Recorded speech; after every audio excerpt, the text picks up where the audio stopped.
So it's been a little while here on WrestleJuice since I've hit the WrestleJuice subreddit. It's r/Reddit Juice, WREDDIT Juice. We've got almost 2,000 members over there. So if you want to go over there and post stuff and engage in the community, have at it. Go ahead and do it. I'm there every once in a while, checking in, seeing if there's anything I could do for one of these videos here. And you guys left a bunch of stuff over there, so I'm going to get to that in a second. But first up, this past weekend, it was announced that Sabu, ECW hardcore original Sabu, guy who kind of pioneered the hardcore style for American audiences, passed away at the age of 60. This comes about a month, less than a month after he wrestled his retirement match against Joey Janela there for GCW, I think. And yeah, 60's really young. So I thought I'd give some just brief thoughts about Sabu in general. It's not like I have much opportunity to talk about Sabu here on the channel, given that most of what I talk about is sort of modern day WWE stuff. And so, I don't know, like, it's not like I am, a historian, a Sabu historian, so I'm not going to have as much to say about him as like a Dave Meltzer or whatever. I watched like a 30-minute segment that he did on his show about Sabu, nor did I know the man personally. There's been already several wrestlers come out, talk about Sabu and their memories of the guy. So, not speaking about anything sort of from a personal standpoint, because I didn't know the guy, never wrestled him, because I'm not a wrestler. But I, as a fan, I'm sure reminiscing is something that I can probably handle. And the first time this is one of the things that I'll never forget is when me and Jeff and Larson all moved down to LA from Sacramento back in 1998. I think it was like August of 1998 to go to college together. Here in Sacramento, we didn't have ECW on syndication. Like it didn't run here in Sacramento, but it did in LA. I think I want to say on KCAL 9. And so I remember it was like super late at night. I remember coming home from whatever we were doing and turning on like the little ass TV. Like, see that little TV back there? That might be the one that I had in LA. It's tiny. We would all gather around it and watch stuff.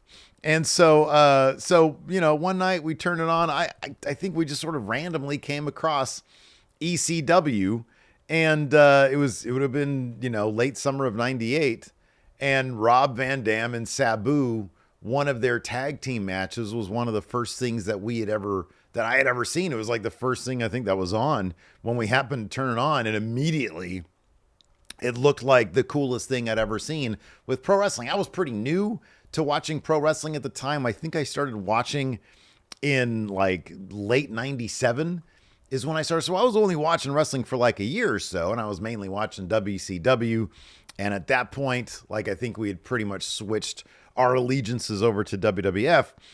And I'm sure I had like heard a little bit here and there about ECW, didn't really know much about it, had never seen any of it. Back then, it's not like you can just hop on the internet and catch a bunch of video clips. Like, video was pretty new to the internet back then.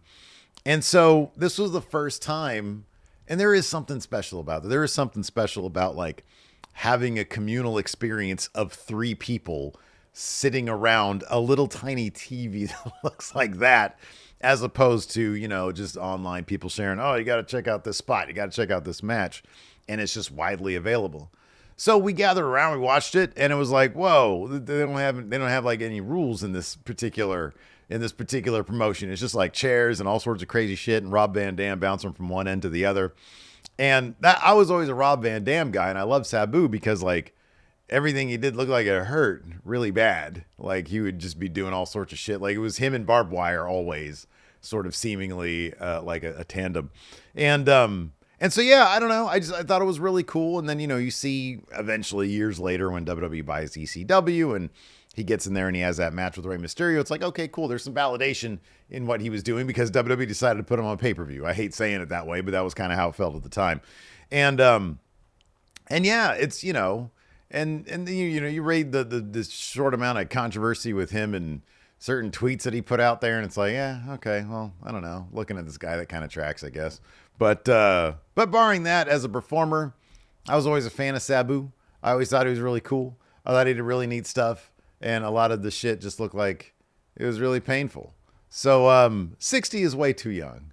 It's horrible. I mean, I know he, obviously he, besides the life he lived in the ring, the life he lived outside the ring seemed pretty hardcore as well. But 60 is frighteningly young, especially given that, like, at the GCW show, I just saw clips of it. Like, he still had a pep in his step. He was doing some crazy ass shit at that show. So yeah, it's sad. He's 60 years old. That's really, really young these days. So, there you go. There's my thoughts on Sabu.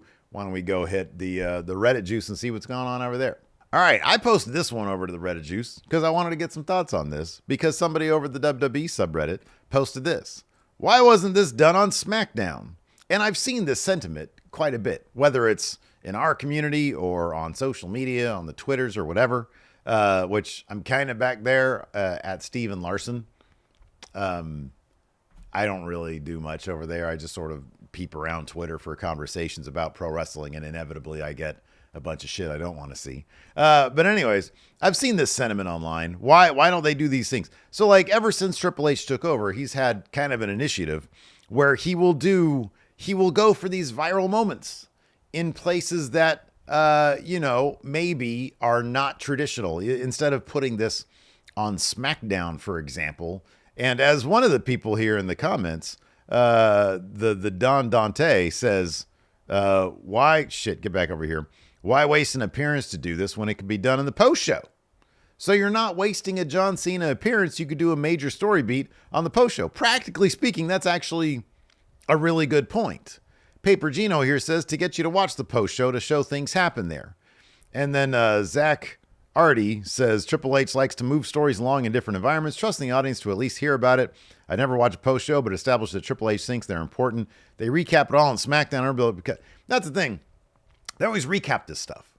They always show it on SmackDown. There was one time, I think it was Charlotte and Tiffany Stratton had a little brawl in the parking lot in the build to WrestleMania, and Michael Cole merely said, hey, there's a video going around social media that we're not going to air here. But it's kind of cool because it's like, oh, wait, there's a video out there that they're not going to show. It's too hot for television. They're not going to show it. That's kind of cool. I kind of like that idea. And so, yeah, but no, it's Triple H. He trusts that everybody is on this thing these days. Everybody's on the phone. And so everybody is sharing shit on social media, this, that, the other. Oh, man, I don't have Bama's signed permission slip for the 30th of May. I got to do that. Anyways, they're going to do a pool thing, I think. Anyways. Oh, dad problems. So anyways, yeah, I think I love it, to be honest with you, because it's always like me and Larson will be in the middle of our post show and people are like, oh my God, Cena just did this. And it's like, oh, what? Hold on a second. Live, you can get my reaction. I flip over here while Larson's chatting away and I'll put it on. I'll be like, oh my God, look at this. This is really cool. Look what they just did with John Cena. And yeah, it's a different environment. It's a different venue. They don't have to stage something backstage. It sort of says anything can happen anytime here in the WWE.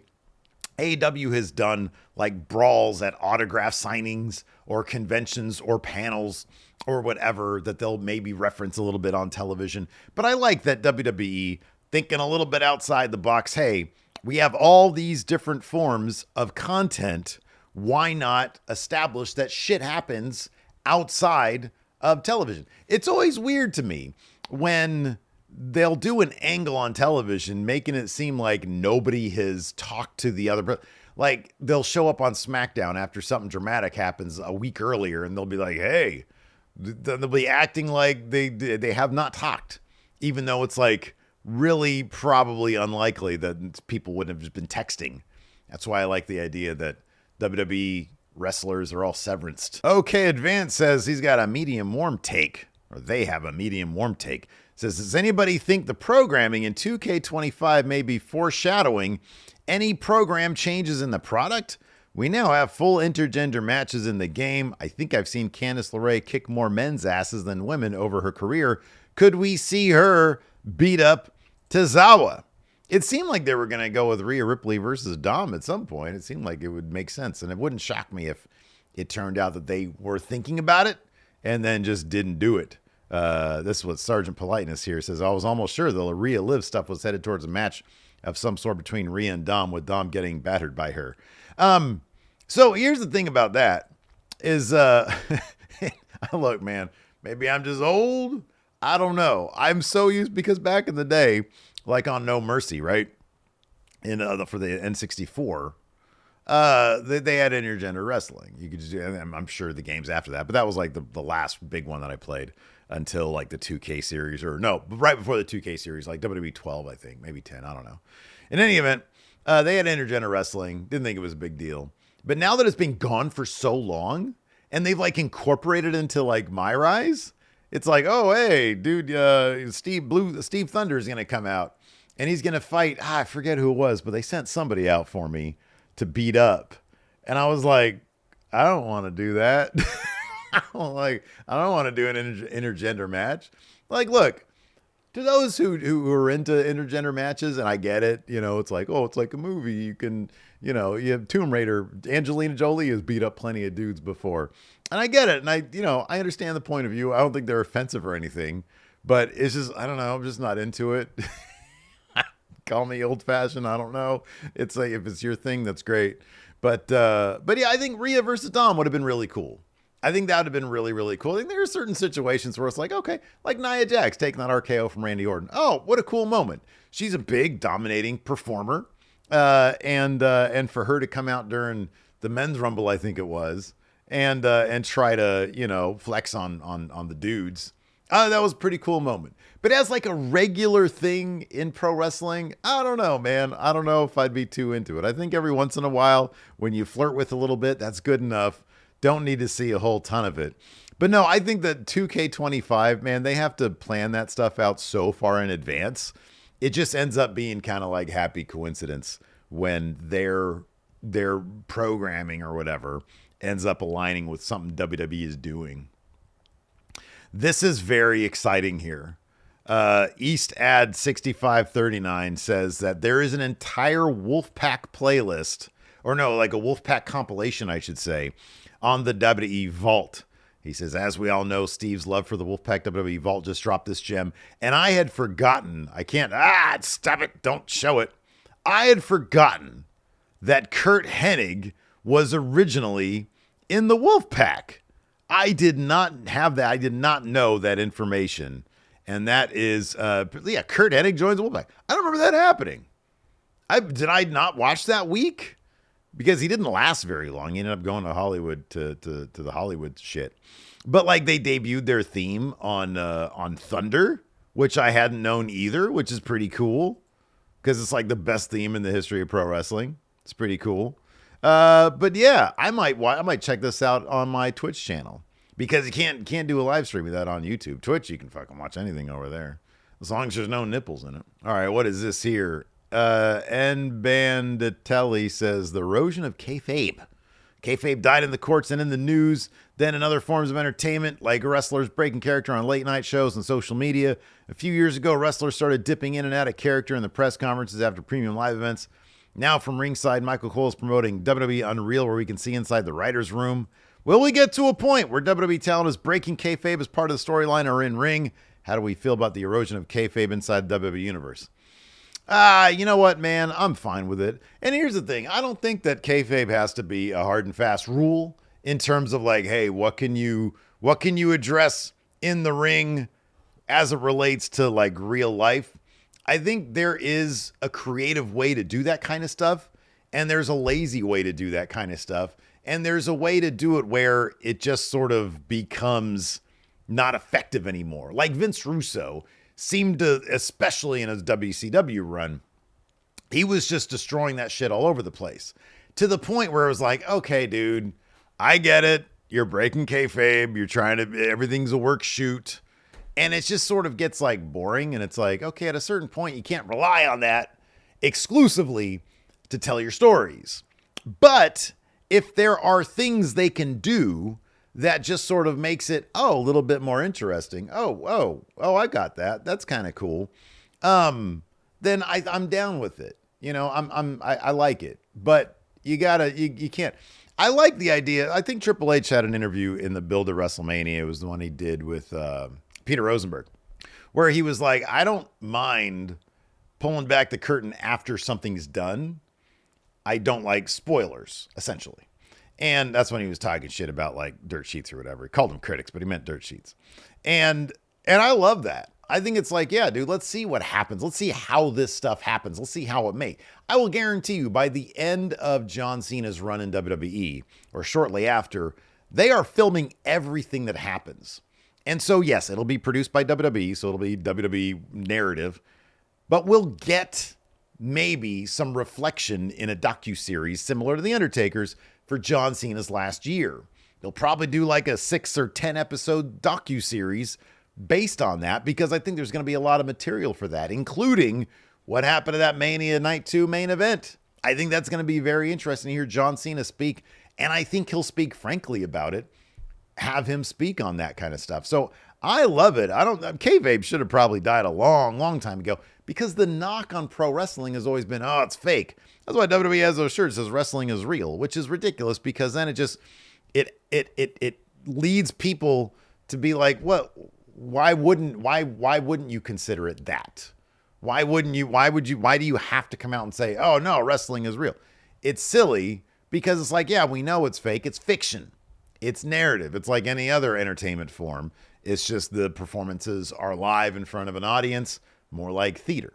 So I'm fine with kayfabe being dead. It's just, I don't think that prevents people from getting in there as a character and doing a performance. I think that they can both peacefully coexist, but you got to be kind of cognizant of it. Here we go. Evolve title. WWE's new Evolve titles unveiled, yay or nay? I'll be honest with you guys. I've not seen one moment, well, that wasn't on social media, of Evolve programming. I haven't seen any. It says, I'm not blown away, but the white strap pops better with that great purple they're using. Very 205 Live hue, but it's too dark to pop on that darker men's strap. What do you guys think? These are not great pictures, but that's a little bit better. No, I think this is cool as hell, to be honest with you. I mean, it's the old Evolve logo. WWE just bought them, I think. I think these titles look great, to be honest with you. They look better than those WWE. They had WWE ID titles, too. These look better than those. Those WWE titles, the ID titles are like, man, I don't know about that. But these look very nice. All right, this is really long to go into, but I saw this on Squared Circle, and I love this idea. Who is the true Lineal WWF World's Champion, World's Heavyweight Champion? And this dude, who is this Joker Da Silva here on the Reddit, posted a complete lineal lineage of the WWF champion. And he starts off with this premise. He says, rules are as follows for tracking the lineal champion. Is decided in any match, whether deemed a title match or not, that the champion competed in. Could be a match for a singles title, so no tag matches, and ends in a clean pinfall or submission victory. DQs and countouts don't count as the title changing hands. So he begins with this. It was pointed out in another post today that if you look at the infamous Madison Square Garden match where Hulk Hogan was anointed WWF champion over Iron Sheik, that orange motherfucker actually tapped out. They might be saying tapping out as a way to lose via submission didn't enter wrestling parlance until mid-97 or so that definitely doesn't count as Hulk Hogan losing, to which I say, fuck you and fuck Hulk Hogan, he never won that damn belt. Okay, so, not the most logical conclusion here to make, but it is kind of fun if you take Hogan tapping out. Let's say he lost that and Sheik won it. So he said, we moved to Iron Sheik's next defeat, which is see him drop the title to Bob Backlund in Springfield on February 4th, 1984. So Backlund says here would not win a singles match cleanly until June of 85, where he would finally lose in Rockford, Illinois in the AWA to Larry Zbyszko. Then it would go to Tony Atlas, becoming the first lineal black WWF champion in July of 84.